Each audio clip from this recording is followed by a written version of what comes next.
কিছু মানুষ আপনাকে তার জীবনে এমনভাবে রাখবে যে আপনাকে ছেড়ে যেতেও বলবে না, আবার শক্ত করে ধরেও রাখবে না।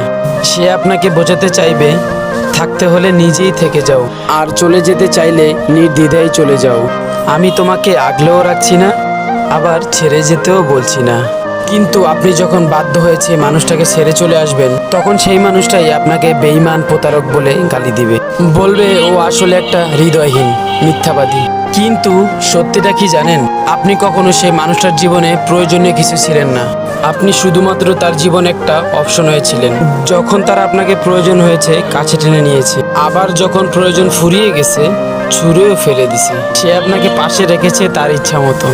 যখন তার ইচ্ছা হয়েছে তখন সে আপনার পাশে রেখেছে, কিন্তু আপনার যখন তার পাশে পেতে ইচ্ছা করেছে তখন আপনাকে ছুঁড়ে ফেলে দিয়েছে। কারণ সে কখনোই আপনার পাশে থাকতে চায়নি, শুধুমাত্র কিছু সময় আপনাকে তার পাশে রাখতে চেয়েছে, যেটা শুধুমাত্র তারই প্রয়োজন। তাই কারো জীবন অপশনে থাকার চেয়ে তাকে ছাড়া একা পথ চলা অনেক ভালো। তাহলে হয়তো কারো কাছে কোনো আশা থাকবে না, আবার নিরাশ হওয়ার ভয়টাও থাকবে না। তাই যে আগলে রাখে তাকে জাপটে ধরে রাখুন, আর যে শুধু আপনাকে অপশন হিসাবে ধরে রাখবে, খুব কষ্ট হলেও তাকে ছেড়ে চলে আসুন। মনে রাখবেন, কিছু ভালোর জন্য জীবনে কাউকে কাউকে ছেড়ে আসতে হয়।